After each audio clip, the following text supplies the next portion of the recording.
హగ్గయి వారికి ఈలాగు ప్రత్యుత్తరమిచ్చాడు: ఈ ప్రజలు, ఈ జనులు నా దృష్టికి అలాగే ఉన్నారు. వారు చేసే క్రియలన్నీ నా దృష్టికి అపవిత్రములు. ఇదే యెహోవా వాక్కు. ఈ రాతి మీద రాయి ఉంచి యెహోవా మందిరము కట్టనారంభించినది మొదలుకొని ఆ వెనుక మీకు సంభవించిన దానిని ఆలోచన చేసుకోండి. నాటి నుండి ఒకడు 20 కుప్పల కంకులు వేయగా 10 కుప్పలంత ధాన్యమే తేలుతున్నది. తీసుకోవాలని 50 కొలల తొట్టి వద్దకు ఒకడు రాగా 20 కొలలు మాత్రమే దొరుకుతుంది. తెగులుతో, కాటుకతో, వడగండ్లతో మీ కష్టార్జితమంతటినీ నేను నాశనము చేసి ఉన్నాను. అయినా మీలో ఒక్కడు తిరిగి నా వద్దకు రాలేదు. ఇదే యెహోవా వాక్కు. మీరు ఆలోచించుకోండి. ఇంతకు ముందుగా 9వ నెల 24వ దినము నుండి, అనగా యెహోవా మందిరపు పునాది వేసిన నాటి నుండి మీకు సంభవించిన దానిని ఆలోచించుకోండి. కొట్లలో ధాన్యమున్నదా? ద్రాక్ష చెట్లైనా, అంజూరపు చెట్లైనా, దానిమ్మ చెట్లైనా, ఆలివు చెట్లైనా ఫలించకుండా పోయాయి కదా. అయితే ఇది మొదలుకొని నేను మిమ్ములను ఆశీర్వదిస్తాను. ప్రియ శ్రోతలు, వింటున్నారా? వారి హృదయాలు మురికి. అలాంటివారు తమ చేతులతో దేవుని కోసం పనిచేస్తే అది దేవుడు అంగీకరిస్తాడా? రక్షించబడని వ్యక్తి దేవుని కోసం చేయగలిగింది ఏదీ లేదు. చేసినా అది దేవుడు ఆమోదించడు, అంగీకరించడు. పాపము అనేది దుష్టశక్తి. దాని దుష్ప్రభావం పూర్తిగా పోవటానికి ఎంతో కాలం పట్టవచ్చు. దేవాలయము కట్టిన తర్వాత కూడా వారిలో కొందరు వెనకటి పాప కాలుష్యం నుండి పూర్తిగా బయటపడ్డట్టు లేదు. అందుకే ఈ ప్రవక్త వారిని ఈ విధంగా గద్దించవలసి వచ్చింది. దేవాలయాన్ని కట్టారు, బాగానే ఉంది, కాని మీ హృదయాలలో ఇంకా మురికి ఉంది. దాని మాటేమిటి అని ప్రవక్త వారిని నిలదీసి అడుగుతున్నాడు. దేవుని ఆశీర్వాదాలు మీకు విడుదల కావటం లేదంటే దానికి ఆటంకం మీ హృదయాలలోనే ఉంది, చూసుకోండి. పరిశుద్ధం, అపరిశుద్ధం ఈ రెండిటినీ కలిపితే దాని ఫలితం అపరిశుద్ధమే కాని ఎన్నటికీ పరిశుద్ధం కానేరదు. దేవుని వద్దకు మనఃపూర్వకంగా తిరిగి వచ్చిన మరుక్షణమే మీ ఆశీర్వాదాలు మీకు వచ్చేస్తాయి అనటంలో ఎట్టి సందేహానికి ఆస్కారం లేదు. తెలిసిందా? హృదయశుద్ధి మీకుంది, అయితే రండి, నేను మిమ్మలను దీవిస్తాను. అంతేకాని ఊరికే సణగవద్దు, గొణగవద్దు. అలా చేస్తే అది మీకే నష్టం, తీరని నష్టం. మతాచార కార్యక్రమాలు జరుగుతూనే ఉన్నాయిలే అని మనస్సాక్షిని జోకొట్టి బుజ్జగించుకుంటున్నారా? నా దగ్గర ఇలాంటి భేషజాలు పనికిరావు అంటున్నాడు దేవుడు. బబులోను చెరలో ఉండగా కూడా మీకు మతం ఉంది, అది కేవలం వేషధారణ, నాటకం, బోటకం. అపవిత్రాన్ని తెచ్చి పవిత్రమైన దానికి అంటించకండి. మొత్తం అంతా అపవిత్రమైపోతుంది. పిండి ముద్దలో కొంచెం పులిపిండి పెడితే ముద్ద అంతా పులిపెక్కి పాడైపోతుందని మీకు తెలియదా? మీ హృదయాలు దేవుని ఎదుట పరిశుద్ధమై ఉంటేనే నా దీవెనలు మీకు ప్రాప్తిస్తాయి. లేకపోతే మీ గతి ఇంతే అంటూ దేవుని పక్షాన ప్రవక్త వారిని గద్దిస్తున్నాడు. మీరు క్రమంగా ఆరాధనకు హాజరవుతున్నారా? మీ బోధకుడు దేవుని వాక్యాన్ని నమ్మకంగా ప్రకటిస్తాడా? దేవుని మాట వినండి. మీ హృదయాలను దేవుని కండ్లు పెట్టుకుని చూడండి. శుచిలేని భక్తి దేవుని సన్నిధిలో నేరమవుతుంది. ఉద్యోగం ఆగిపోవడానికి కారణం మీ హృదయ స్థితే అని మీరెందుకు గ్రహించరు? హగ్గయి మాటలు తేటగా, సూటిగా ధ్వనిస్తున్నాయి. హగ్గయి లాంటి బోధకులు ఈ 21వ శతాబ్దంలో మనకు కావాలి. అలాంటి వారిని దేవుడు ఈ తరం యువతలో నుండి లేపాలి. అదే మన ప్రార్థన. ప్రియ శ్రోతలారా, గ్రహించండి. పరిశుద్ధత దేవునికి అనుకూలం, వేషధారణ దేవునికి ప్రతికూలం. ప్రజలారా, మీరు ఏం చేస్తున్నారు? మీ అర్పణలు చేతులతో అర్పించకముందు మీ హృదయం ఎలా ఉందో చూసుకోండి. హృదయశుద్ధి గలవారు ధన్యులు, వారు దేవుణ్ణి చూస్తారు. ఈ మందిరాన్ని కట్టారు. రాతి మీద రాయి పెడుతూ కడుతూ ఉండగా మీ చేతి పని మీ హృదయ స్థితికి అనుగుణంగా ఉందా లేదా? ఆత్మ పరీక్ష చేసుకోండి. మీ కష్టార్జితమంతా పాడైపోయిందని సణుగుతున్నారా? తెగులు, కాటుక, వడగండ్లు మీ పంటలను పాడు చేసి విడిచాయి. అలా జరగనిచ్చింది నేనే అంటున్నాడు దేవుడు. మీ జీవితంలోని ప్రతి సంఘటన వెనుక నేనున్నాను. మీకు కనిపించటం లేదా? మీలో ఒక్కడూ నా వద్దకు తిరిగిరారు కాని పరిస్థితులను నిందిస్తూ అదే స్థితిలో ఉండిపోతారు. ఇదెక్కడి విపరీతం? నా క్రమశిక్షణను ధిక్కరిస్తే మరింత కఠినమైన శిక్ష మీ మీదికి రాగలదు, జాగ్రత్త అంటూ దేవుడు వారిని హెచ్చరిస్తున్నాడు. ఈ మందిరానికి పునాది వేసినప్పటి నుండి జరిగిందంతా ఒక్కసారి ఆలోచించండి. వెనక్కు తిరిగి చూసుకోండి.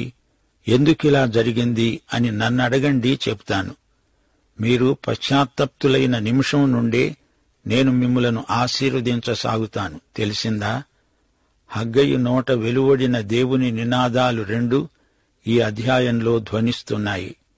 1 బలపడండి, 2 పరిశుద్ధులై ఉండండి. అవి గడ్డు రోజులు. ప్రజలు బీదవారు, నాయకులు నిరాశావాదులయ్యారు. అవి జాతీయ విపత్తు దినాలు అని మనం గ్రహించాలి. గుడి కట్టడం అంటే మాటలా? సంఘటిత కృషి ఉంటేనే కాని కార్యక్రమం సజావుగా జరగదు. సొలొమోను దేవాలయం భౌతిక వైభవం కాదు. ఇప్పుడు ఈ ఆలయంలో మహిమగల ప్రభువు తానే స్వయంగా వేంచేస్తున్నాడు. ఏది గొప్పది? భౌతికం నీడ, ఆధ్యాత్మికం దాని నిజస్వరూపం. వృద్ధులారా, మీరు వెనకటి చరిత్రను గురించిన కలలుగని యువతను నిరుత్సాహపరచకండి. వెనకటి బంగారు జ్ఞాపకాలు మంచివే కాని అవి నేటి అవకాశాలను దోచుకునేటట్లు మాట్లాడకండి. వెనకటి రోజుల కంటే ఇప్పుడు ఎక్కువ మహిమ. ఇది గొప్ప సవాలు. ప్రియ శ్రోతలు, అలనాటి యాజకులు చాలామంది పరిశుద్ధతను పాటించలేదు. వారి బలహీనత వల్ల సమాజమంతా బలహీనమైంది. దైవ సేవకుల ఆధ్యాత్మిక నీతి ప్రమాణాలు హెచ్చు స్థాయిలో ఉండాలి అని ఈ రోజు పాఠం మనల్ని సవాలు చేస్తోంది. ఈ రోజున దేవుని మందిరం భౌతికం కాదు, ఇది ఆధ్యాత్మిక మహామందిరం. భౌతికం ఆధ్యాత్మికానికి ఛాయారూపం. ఈ వాస్తవాన్ని మనము మరువకూడదు. భౌతికాన్ని నిర్లక్ష్యం చేయకూడదు. నిజస్వరూపం సరిగా ఉంటే నీడ దాన్ని అనుసరించే ఉంటుంది. భౌతిక ఆధ్యాత్మిక అంతస్తులకున్న పరస్పర సంబంధం ఎంతో అర్థవంతమైనది. దేవునికి స్తోత్రం. ప్రజలు ప్రవక్త మాటల్లో నమ్మకముంచి దేవుని ఎడల విధేయత, గౌరవం కనపరచటం ఆరంభించినందుచేత వారి పరిస్థితులు హఠాత్తుగా అద్భుతంగా మారిపోతాయని దేవుడు మాట ఇస్తున్నాడు. వారిని శిక్షించటానికి బదులు దీవిస్తాడు. వెంటనే ఆ విధంగా చేయనారంభిస్తాడు. అలాంటి మార్పు వచ్చిన తేదీని, అందుకు కారణాన్ని గమనించండి అంటున్నాడు దేవుడు. ఈ విధంగా వారు చేస్తే దేవుని చిత్తాన్ని, ఆయన విధానాలను నేర్చుకున్నవారవుతారు. హగ్గయి గ్రంథంలోని సందేశమిదే. ముఖ్యమైన వాటికి మనం ప్రాముఖ్యమివ్వాలి. చెర నుండి తిరిగి వచ్చిన యూదులు దేవాలయ నిర్మాణం త్వరలో పూర్తి చేయవలసి ఉంది. 15 సంవత్సరాలు ఇట్టే దొర్లిపోయాయి. వారింకా దేవాలయ నిర్మాణాన్ని ముగించలేకపోయారు. వారు దేవుని పనిని ప్రక్కకు నెట్టివేసి తమ స్వంత పనులు చేసుకుంటున్నారు. హగ్గయి దేవుని ప్రవక్తగా వారికి ప్రబోధం చేశాడు. అన్నాడు, మీకు ఏది ముఖ్యమో తెలియదా? మిమ్మల్ని దేవుడు ఎందుకు చెర నుండి విడుదల చేసినట్టు? మీ స్వంత పనులు చూసుకోవడానికా? అవతల నా మందిరం పాడైపోయి ఉంది, మీరేమో మీ సొంత ఇండ్లు కట్టుకోవటంతో సతమతమవుతున్నారు అంటూ దేవుని పక్షాన హగ్గయి మాట్లాడాడు. దేవుని పని కంటే ముఖ్యమైన పని మనకేముంది? దేవుని రాజ్య నిర్మాణం మనకు స్వంత పని కంటే ఎంతో ముఖ్యం. దేవుని పనిని ఆపవద్దు, వాయిదా వేయవద్దు. అసలు ముఖ్యమైందేదో దానిమీద మనసు పెట్టాలి. మనకు ముఖ్యమైనది దేవునికి ముఖ్యమైనదై ఉండాలి. దేవుడు తన పనిలో మనకెంతో ప్రోత్సాహమిస్తాడు, బలపరుస్తాడు. పరిశుద్ధాత్మ మనల్ని నింపి దేవుని పనికి సరిపోయే శక్తినిస్తాడు. చివరికి విజయం మనదే. లోకాన్ని జయించిన ప్రభువు మన నాయకుడు. ఆయన విజయం మనదే. మెస్సీయా రాకడను గురించి, ఆయన రాజ్యాన్ని గురించి మనకెంతో నిరీక్షణ ఉంది. ఆశాభావం మన గుండెల్లో మహిమభారాన్ని అధికం చేస్తోంది. నీవు చేయవలసిన పనేదో దేవుడు నీకు చెప్పాడు, దానిని నీకు అప్పగించాడు. ఆ పనిని ఆరంభించడానికి జాగెందుకు, భయమెందుకు?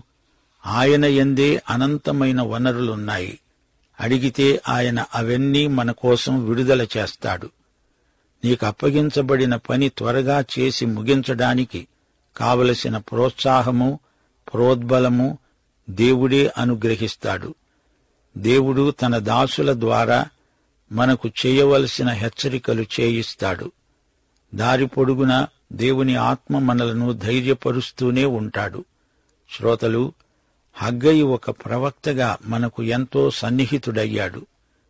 యూదారాజ్యానికి దేవుడు నియమించిన మంచి ప్రవక్త హగ్గయి.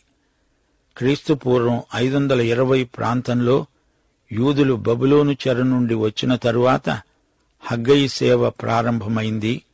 క్రీస్తుపూర్వం 586లో యూదా బబులోనుకు చెరగొనిపోబడింది. యెరూషలేము, అక్కడి దేవాలయము బబులోను రాజు పూర్తిగా ధ్వంసం చేశాడు. కోరెషు పారసీక రాజు. అతడు ఫర్మానా జారీ చేసి యూదులు తమ స్వదేశానికి వెళ్లిపోవచ్చు అన్నాడు. దేవుడే అతనికి మంచి మనస్సిచ్చాడు. వారు స్వదేశానికి తిరిగి వచ్చి దేవుని ఆలయాన్ని పునర్నిర్మించడమే దేవుని చిత్తం. వారు యెరూషలేముకు తిరిగి వచ్చారు. కట్టడం పని మొదలైంది. కాని దాన్ని త్వరగా ముగించలేకపోయారు. హగ్గయి వచ్చి వారికిచ్చిన సవాలును బట్టి అందరూ నడుం బిగించి పనిచెయ్యడానికి ముందుకొచ్చారు. దేవుని ఆలయ నిర్మాణం పని చురుకుగా సాగింది. ఆలయం సగం కట్టి అంతటితో వదిలేసి వారు తమ సొంత ఇండ్లు కట్టుకున్నారు. సరంబి వేసిన ఇండ్లలో హాయిగా ఉండిపోయారు. మీ ఆస్తిపాస్తులు, మీ ఉద్యోగాలు, బతుకు తెరువు, పనులు నా పని కంటే ముఖ్యమా? నా పని మీరు చూస్తే మీ అక్కరలు నేను తీరుస్తాను గదా అని దేవుడు తన ప్రవక్త ద్వారా వారికి హెచ్చరిక చేశాడు. ప్రజలు విన్నారు. దేవుని మాట వినడానికి బుద్ధి తెచ్చుకున్నారు. జకర్యా, హగ్గయి ఇద్దరూ సమకాలికులు. దర్యావేషు రాజ్యకాలం నాటి ప్రవక్తలే వీరిద్దరు. దర్యావేషు అనే పేరుకు అర్థం మద్దతు ఇచ్చేవాడు, ఆదుకునేవాడు. ప్రియ శ్రోతలు, వింటున్నారా? రక్షించబడిన తర్వాత కూడా శరీరానుసారమైన మనస్సు విశ్వాసుల్లో ఉంటుంది. అది వారి ఆశీర్వాదాలను దోచుకుంటుంది. వారు ముట్టిందంతా అపవిత్రమవుతుంది, మైలపడుతుంది. వారు చేసే మంచి పనులు కూడా శరీరానుసారమైన మనస్సు మూలకంగా అపవిత్రమవుతాయి. క్రీస్తు రక్తశుద్ధే దీనికి పరిష్కారం. దేవుడు తన బిడ్డలను ఆశీర్వదించడానికి ఎల్లప్పుడూ సిద్ధంగానే ఉన్నాడు. తప్పు చేసినప్పుడు ఒప్పుకొని పశ్చాత్తప్తులైతే ఆయన క్షమిస్తాడు. జీవితంలో ముఖ్యమైన వాటికి ప్రథమ స్థానం ఇవ్వడం ప్రభువు మనకు నేర్పిన విద్య. ఒకసారి ఒక యువకుడు యేసు ప్రభువు దగ్గరికి వచ్చాడు. అతడు గొప్ప ధనికుడైన అధిపతి. యేసుక్రీస్తుకు ఈ ధనవంతుడికి మనసు కలవలేదు. ప్రభువుకు దేవుని రాజ్యం ముఖ్యం. ఈ యువకునికి డబ్బు, ఆస్తిపాస్తులు ముఖ్యం. అందుచేత యువకుడు చిన్నబుచ్చుకొని అలానే వెళ్లిపోయాడు. యేసు ప్రభువు ఎందుకు డబ్బును వ్యతిరేకించాడు అంటారా? అలా కాదు. విలువలెరిగి ఉండాలి. విలువగల దానికోసం విలువలేనిది వదులుకోవాలి. మత్తయి సువార్త 6వ అధ్యాయం 19వ వచనంలో ప్రభువు కొండమీది ప్రసంగంలో అన్నాడు, భూమి మీద మీ కొరకు ధనము కూర్చుకొనవద్దు. ఇక్కడ చిమ్మెట, తుప్పు తినేస్తాయి. దొంగలు కన్నము వేసి దొంగిలిస్తారు. ఐహికమైన ధనము పరలోకానికి పనికిరాదు. ఇది అక్కడ చెల్లదు. దేవుని రాజ్యంలో విలువలు వేరు. యేసు నామమున ఒక దీనుడికి ఇచ్చే గ్లాసెడు చల్లని నీరు దేవుని రాజ్యంలో ఎంతో విలువైనదిగా పరిగణించబడుతుంది. దేవుని రాజ్య ఐశ్వర్యం అనంతమైనది. ఇహలోక ఐశ్వర్యం తాత్కాలికం. అందులో ఆధ్యాత్మిక విలువలు లేనే లేవు. అందుకే యేసు ప్రభు మనల్ని హెచ్చరించాడు. జాగ్రత్త, సిరికి దేవునికి దాసులై ఉండడం అసాధ్యం. ఇహలోక ఐశ్వర్యం తనకు మిమ్మల్ని బానిసలుగా మారుస్తుంది. మత్తయి సువార్త 6:21 నీ ధనము ఎక్కడ ఉంటుందో అక్కడే నీ హృదయము ఉంటుంది. మత్తయి సువార్త 25:31-46 వరకు ప్రభువు చెప్పిన హెచ్చరిక మాటలు మనమెన్నడూ మరువలేము. ఆ రోజున యేసు కుడివైపు గొర్రెలు, ఎడమవైపు మేకలు ఉంటాయి. మిక్కిలి అల్పులైన ఈ నా సహోదరులలో ఒకనికి మీరు చేసిన పరిచర్య నాకు చేసినట్లే అంటాడు ప్రభు. ఎడమవైపున మేకలు నిత్య శిక్షకు, కుడివైపు గొర్రెలు నిత్య జీవమునకు వెడతారు. కుడివైపు వారికి ఆధ్యాత్మిక విలువలు తెలుసు, ఎడమవైపు వారికి తెలియవు. అదే తేడా. మార్కు సువార్త 10:17-31 వరకు నిత్య జీవమునకు వారసుడు అవ్వాలంటే ఆస్తియందు నమ్మకముంచకూడదు. ధనవంతుడు దేవుని రాజ్యంలో ప్రవేశించడం కంటే ఒంటె సూది బెజ్జములో దూరటం సులభం. ఇక్కడి త్యాగానికి అక్కడ రాబోయే లోకమందు నిత్య జీవం. రోమాపత్రిక 14:17 దేవుని రాజ్యము భోజనము పానము కాదుగాని నీతి, సమాధానము, పరిశుద్ధాత్మ యందలి ఆనందము అయి ఉన్నది. సోదరీ సోదరులారా, వింటున్నారా? దేవుని సంఘం ఎదిగినట్లే కనపడుతోంది. అభివృద్ధి దిశగా పురోగమిస్తున్నట్లే అనిపిస్తోంది. గాని ప్రజలలో దేవుని పట్ల సమర్పణాభావం, దేవుని కోసం నిస్వార్థ త్యాగం అంతగా కనిపించటం లేదు. సంఘం వ్యవస్థీకృతమైన మతం కిందికి దిగజారిపోయింది. మతాచారాలతో తృప్తి చెంది ఊరుకుంటున్నారు. పరివర్తనశీలమైన సజీవ విశ్వాసం కనిపించటం లేదు. గుడి కట్టడం ఉంది. ఆదివారం నాడు అందరూ కూడి ఆరాధిస్తారు, పాటలు పాడుతారు, కార్యక్రమాలున్నాయి, వాటిలో పాల్గొంటారు. ప్రజలకు ఏం కావాలో వారికే తెలీదు, నాయకులకు తెలియదు. పంచాంగం ప్రకారం సంవత్సరం పొడుగున మత సంబంధ కార్యక్రమాలైతే వృత్తిరీత్యా కాపరులు యాంత్రికంగా నిర్వహిస్తారు. ఇది అచ్చం హగ్గయి కాలంలో పరిస్థితికి ప్రతిరూపంలాగా అద్దం పట్టినట్లు కనిపిస్తోంది. యేసుక్రీస్తు యొక్క శరీరమైన సంఘం సర్వతోముఖంగా పరిపక్వత దిశగా ఎదగటం లేదు. దేవుని చిత్తమేదో పరీక్షించి తెలుసుకునే రూపాంతరీకరణ అనుభూతి సంఘాలకు కలగాలి. తలలు లెక్కించుకోవటంతో తృప్తిపడి ఉండడం సంఘానికి మేలు కాదు, కీడే కలగటానికి కారణమవుతుంది. స్థానిక సంస్కృతి సభ్యతలతో రాజీ కుదుర్చుకొని సరంబి వేసిన ఇండ్లలో కూర్చొని దేవుని సంకల్ప సిద్ధి సమయాన్ని వాయిదా వేస్తున్నారు. లౌకిక తత్వం, లౌక్యం, లోకంతో రాజీ, ఇలాంటి వైఖరుల వల్ల ఆధ్యాత్మిక అలసత్వం సంఘ బిడ్డలను ఆవరిస్తున్న సూచనలు కానవస్తున్నాయి. దేవా, ఈ రోజున మరో హగ్గయిని పంపు అని ప్రార్థన చేతాము. దేవుని వాక్యానుసారమైన కార్యశూరులు నడుం కట్టి ముందుకు రావాలి. దేవుని రాజ్య నిర్మాణం నేటి తరం త్యాగాన్ని కోరుతోంది. అపొస్తలుల కార్యములు 2:41 పేతురు ప్రసంగించినప్పుడు సంఘం ఎదిగింది. అతని వాక్యము అంగీకరించిన వారు బాప్తిస్మము పొందారు. ఆ దినమున ఇంచుమించు 3,000 మంది చేర్చబడ్డారు. దేవుని సంఘమంటే ఎలాంటిది? క్రీస్తు యేసునందు పరిశుద్ధపరచబడిన వారై పరిశుద్ధులుగా ఉండడానికి పిలువబడిన వారు. పరిశుద్ధతే దేవుని కుటుంబీకుల జీవిత శైలి. కొలసీ పత్రిక 1:18 సంఘము అనే శరీరానికి యేసే శిరస్సు. ఆయనకు అన్నిటిలో ప్రాముఖ్యము కలుగు నిమిత్తము ఆయన ఆది అయి ఉండి మృతులలో నుండి లేచుటలో ఆది సంభూతుడయ్యాడు. హెబ్రీ పత్రిక 10వ అధ్యాయం 24-25 వచనాలు. సంఘమును గురించిన సంక్షిప్త వివరణ ఇక్కడ ఉన్నది. సంఘముగా కూడడం మానరాదు. ఒకరిని ఒకరు హెచ్చరించుకుంటూ ఆ దినము సమీపిస్తున్న కొలది మరీ ఎక్కువగా అలాగు చేస్తూ ప్రేమ చూపడానికి, సత్కార్యాలు చేయడానికి ఒకరినొకరు పురికొల్పాలి. అది సంఘమంటే. ప్రియ శ్రోతలు, హగ్గయి దేవుని ప్రజలలో ఆధ్యాత్మిక చైతన్యాన్ని కలిగించాడు.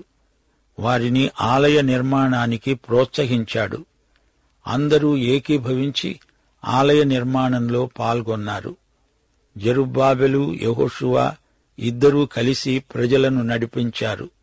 జెరుబ్బాబెలు నాయకుడు, యెహోషువ యాజకుడు. ఈ రోజున మనకు అలాంటి నాయకులు, యాజకులు కావాలి. దేవుడే అలాంటి వారిని లేపాలి. 19వ వచనం మరొకసారి పరిశీలించండి.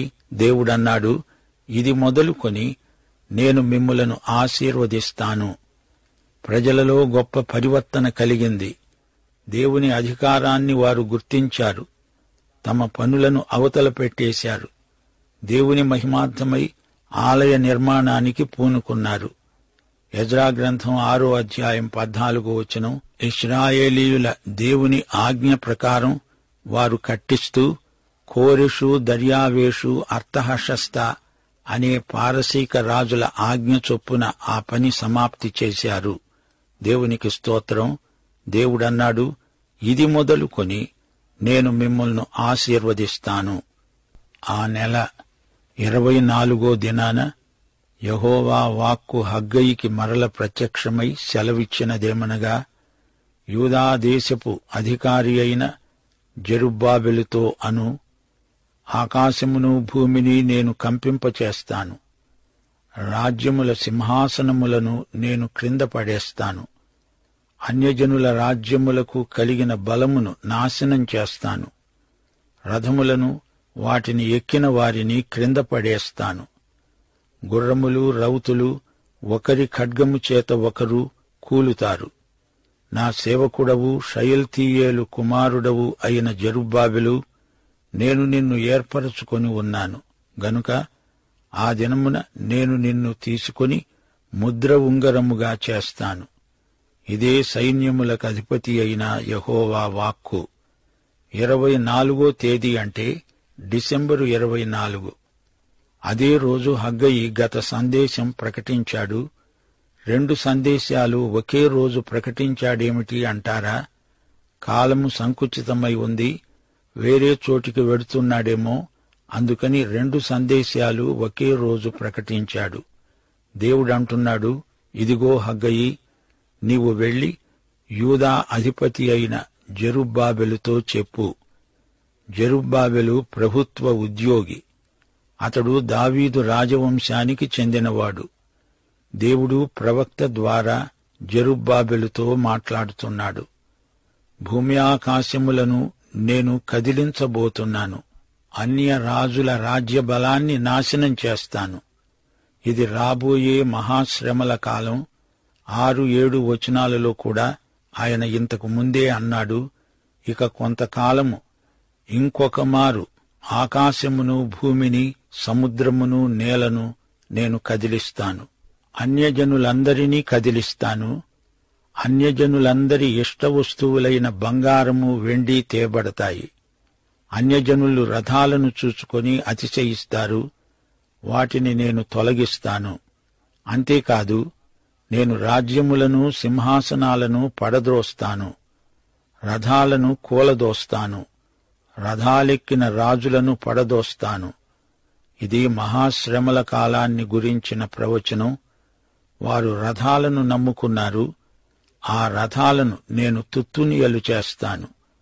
ఈ రోజుల్లో యుద్ధాయుధాలు ఎన్నో కనిపెట్టారు. అవన్నీ దేవుడు తలుచుకుంటే ఒక్క త్రుటిలో నాశనమైపోగలవు. విల్లు విరిచేవాడు, బల్లెమును తెగ నరికేవాడు ఆయనే. దేవుడు అన్ని రకాల ఆయుధాలను నిరుపయోగం చేస్తాడు. మానవులు నమ్ముకున్న యుద్ధాయుధాలన్నీ చెత్తవలే దహించబడతాయి. దేవుడు వాటిని తొలగిస్తాడు. హగ్గయి సుదూర భవిష్యత్తులోకి సునిశితంగా చూచి ప్రవచిస్తున్నాడు. దేవుడంటున్నాడు, షయల్తీయేలు కుమారుడా జెరుబ్బాబెలు, నేను నిన్ను ఏర్పరచుకున్నాను. ఆ రోజున నీవే నా ముద్ర ఉంగరం. ఆ దినమున అంటే ప్రభువు రాకడ దినం 1000 పరిపాలనా కాలం. ముద్ర ఉంగరం రాచరికానికి సంకేతం. ముద్ర ఉంగరాన్ని రాజు ఎల్లప్పుడూ ధరిస్తాడు. దాన్ని చాలా భద్రంగా ఉంచుకుంటాడు. ఇది రాజుకు ఎంతో విలువైనది, అమూల్యమైనది. అదే శిఖా ఉంగరం అంటారు. జెరుబ్బాబెలు ఎవరు? అతడు దావీదు వంశీకుడు. మెస్సియా దావీదు వంశంలో నుండే వస్తాడు. జెరుబ్బాబెలు వంశరేఖలో వస్తాడు. మత్తయి, లూకా సువార్తలలోని వంశవృక్షాలలో రెండిటిలో జెరుబ్బాబెలు పేరుంది. అయితే మత్తయి సువార్తలోని జెరుబ్బాబెలు మరో వ్యక్తి. జెరుబ్బాబెలుకు దేవుడిచ్చిన వాగ్దానం నెరవేరింది. ప్రభు అయిన యేసుక్రీస్తు దావీదు కుమారుడు. అలాగే జెరుబ్బాబెలు కుమారుడు కూడా. మహాశ్రమల కాలం ముగింపులో యేసుక్రీస్తు వస్తాడు. జెరుబ్బాబెలు వంశరేఖ మెస్సియా సింహాసనం వరకు పొడిగించబడింది. ఈ విశ్వ సామ్రాజ్య సింహాసనమెక్కేవాడు ప్రభు అయిన యేసుక్రీస్తు. ఆయన రాజులకు రాజు, ప్రభువులకు ప్రభువు. ఆయన ఈ భూమి మీదికి పరిపాలించటానికి వస్తాడు. హగ్గయి యేసు ప్రభువును నైతిక సామ్రాట్టుగా చూపుతున్నాడు. ఆయన మెస్సియా. ఆ రోజున ఆయనే సమస్త విశ్వానికి ఏకైక పరిపాలకుడు, రారాజు. అందుకే హగ్గయి గ్రంథం చాలా గొప్పది అని చెప్పక తప్పదు.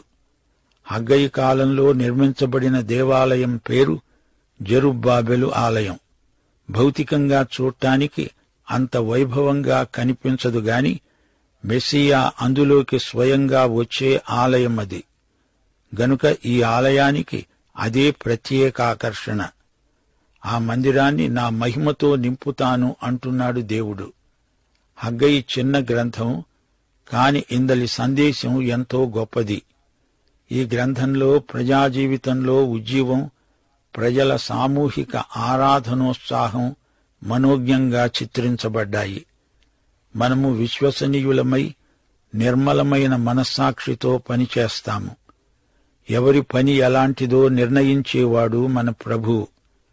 ఆయన న్యాయపీఠమెదుట మనమందరము నిలువబడాలి. ఆయన బహుమానం మనం పొందాలి. ఆయన ఆనందంలో మనం ప్రవేశించాలి. సోదరీ సోదరులారా, ఈ అధ్యాయంలో ఉపమానం మనమెన్నటికీ మరువలేము. దేవుడు చెప్పిన ప్రకారం హగ్గయి యాజకుల వద్దకు వెళ్లి 2 ప్రశ్నలు అడిగాడు. 1, పవిత్రత ఒకరి నుండి ఒకరికి సంక్రమిస్తుందా? 2, ధర్మశాస్త్రం ప్రకారం అపవిత్రత ఎలా ప్రసరిస్తుంది? ఈ 2 ప్రశ్నలు ఎంతో అవసరమైనవి, అర్థవంతమైనవి. ఒకడు అర్పించబడిన బలిద్రవ్యాన్ని చెంగున మూట కట్టుకొని వెళుతున్నాడు. అతడు అపవిత్రమైనది ఏదైనా ముట్టితే ముట్టబడినది పవిత్రమవుతుందా? కాదు, మొత్తం అపవిత్రమే అవుతుంది. శవాన్ని ముట్టి ఎవడైనా అపవిత్రుడై తాను పవిత్రమైన దాన్ని ముట్టితే ఏమి జరుగుతుంది? అది అపవిత్రమే అవుతుంది అన్నారు యాజకులు. అలాగే ఇశ్రాయేలు జాతిలో ఏ లోపము ఉన్నా అదంతా జాతి అంతటికీ వ్యాపిస్తుంది. దేవుని మాట వినటం బలులర్పించటం కంటే దేవుని దృష్టిలో శ్రేష్టం.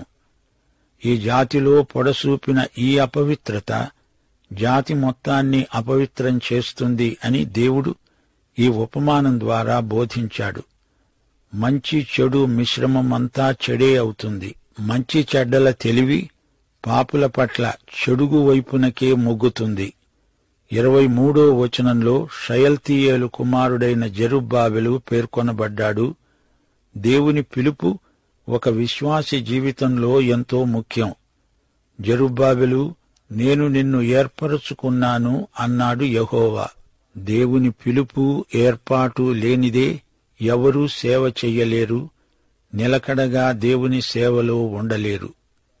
బబులోనులో జెరుబ్బాబెలు పుట్టాడు, పెరిగాడు. తన ప్రజల మధ్య మంచి పేరు ప్రఖ్యాతులు గడించాడు.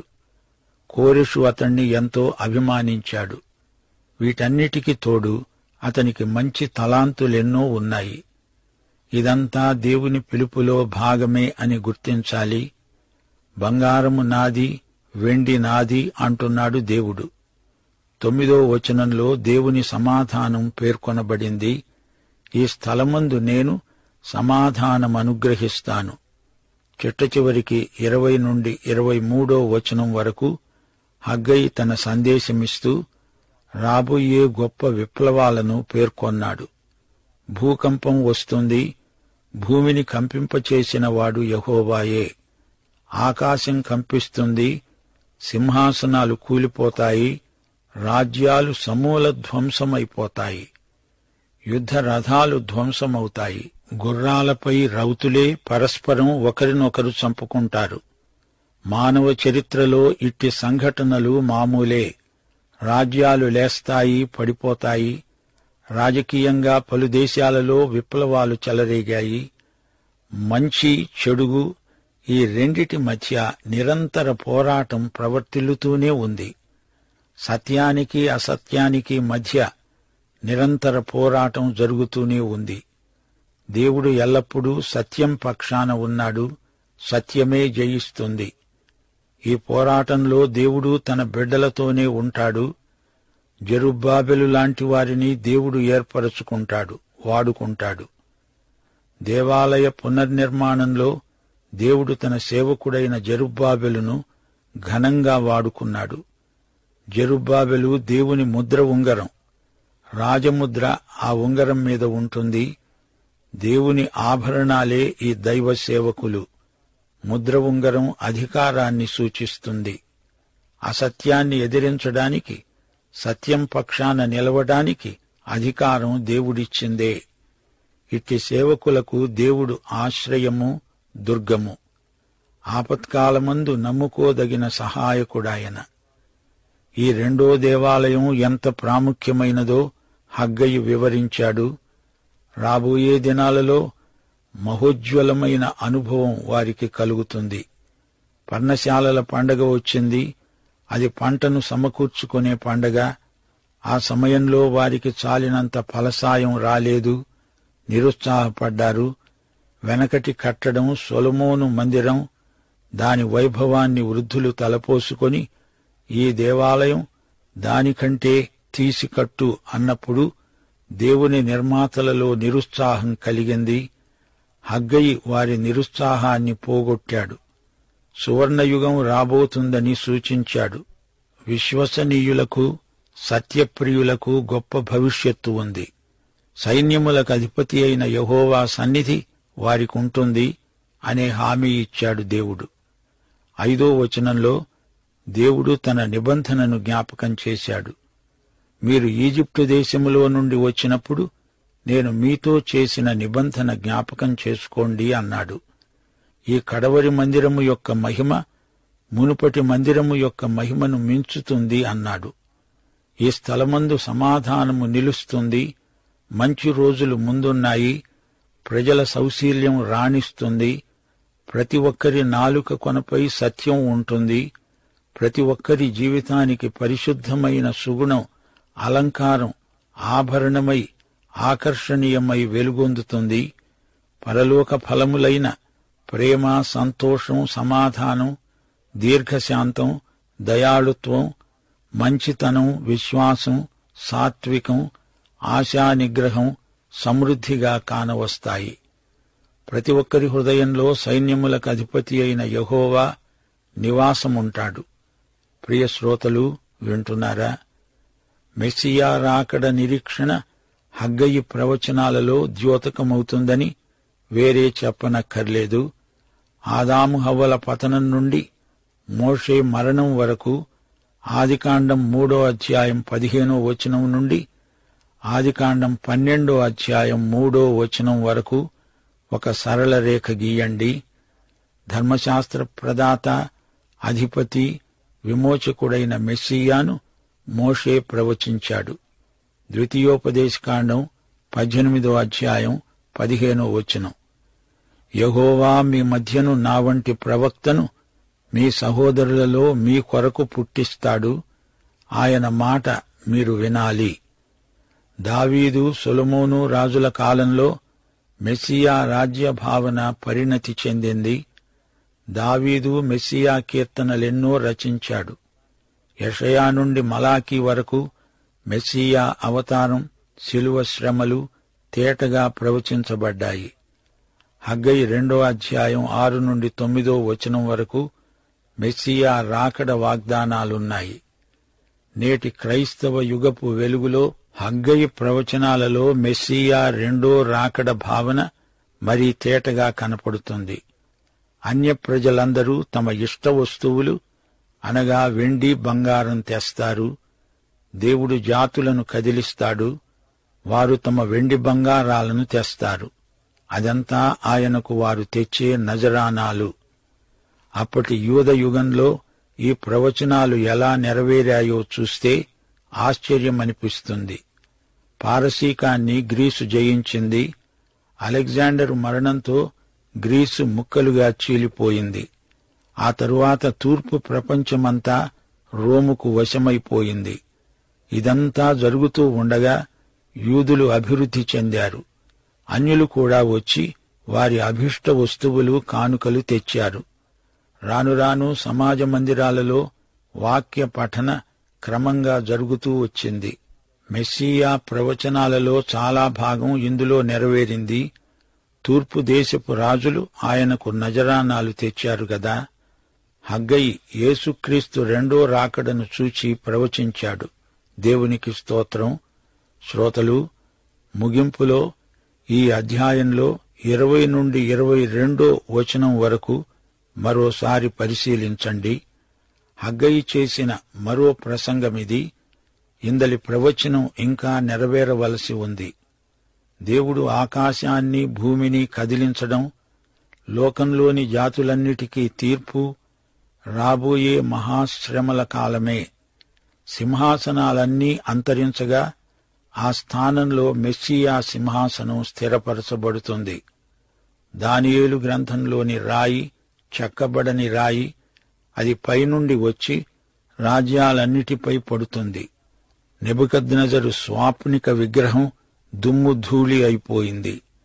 దానియేలు గ్రంథం 2వ అధ్యాయం 44-45 వచనాలు. ఇక ఈ అధ్యాయం 23వ వచనంలో దావీదు వంశీకుడైన జెరుబ్బాబెలు దేవుని ముద్ర ఉంగరమై కనిపిస్తున్నాడు. దావీదు కుమారుడైన యేసుక్రీస్తు మెస్సియాకు, జెరుబ్బాబెలుకు ముందు గుర్తుగా పేర్కొనబడ్డాడు. యేసుక్రీస్తు వచ్చి దావీదు సింహాసనాన్ని తాను స్థిరపరుస్తాడు. ఆ సింహాసనానికి సమస్త హక్కులు యేసుక్రీస్తుకే ఉన్నాయి. యేసుక్రీస్తే దేవుని యొక్క శాశ్వతమైన ముద్ర ఉంగరం, శాశ్వతమైన శిఖా ఉంగరం. యేసు రాజ్యం వచ్చినప్పుడు జెరుబ్బాబెలు మెస్సియా యొక్క ప్రధానమంత్రులలో ఒకడై ఉంటాడు. దానియేలు గ్రంథం 12వ అధ్యాయం 3వ వచనం. ఆ రోజున ఈ విశ్వాసవీరులు ఆకాశమండలమందు జ్యోతులై ప్రకాశిస్తారు. మత్తయి సువార్త 19వ అధ్యాయం 28వ వచనం.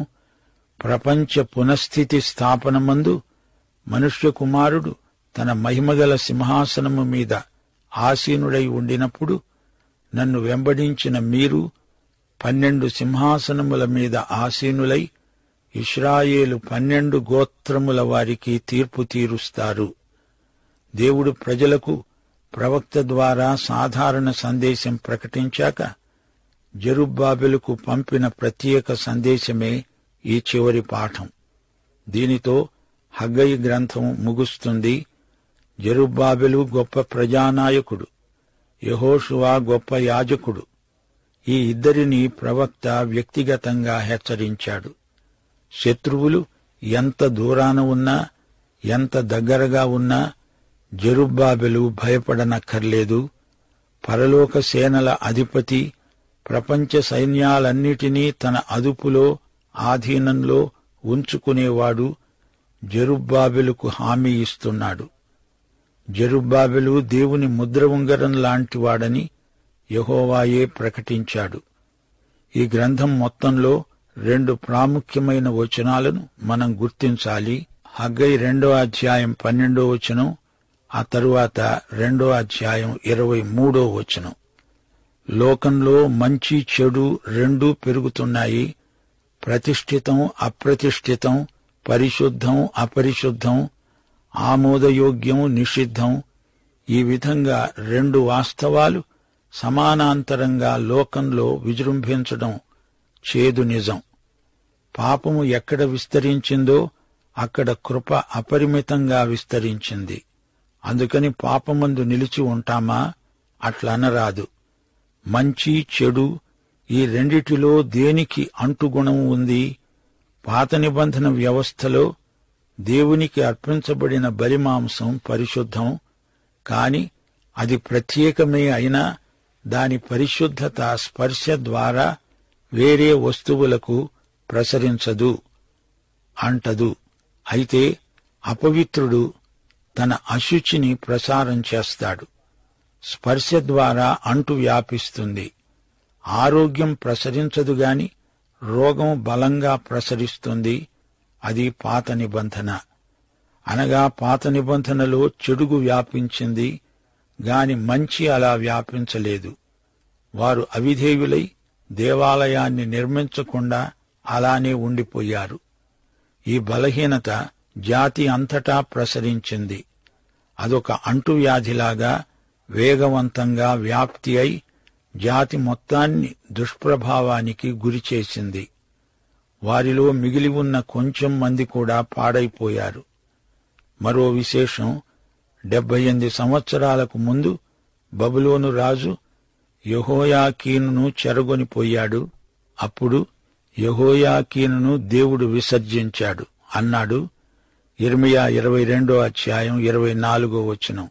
కొన్యా అనగా యెహోయాకీను నా కుడి చేతికి శిఖా ఉంగరముగా ఉన్నా దాని మీది నుండి నిన్ను ఊడదీసివేస్తాను. ఆ ఉంగరం ముద్ర ప్రభుత్వ దస్తావేజులన్నిటి మీద ఉంటుంది. అది లేనిదే ఏ పత్రము చెల్లదు. అది అధికారపూర్వకమైనది. యెహోయాకీను మనుమడే జెరుబ్బాబెలు. అతడు బబులోను నుండి యెరూషలేముకు వచ్చాడు. దేవుడిప్పుడు ఈ జెరుబ్బాబెలును తన ముద్ర ఉంగరంగా నియమించాడు. ఈ జెరుబ్బాబెలు వంశమే పొడిగించబడి మెస్సియా వరకు వచ్చింది.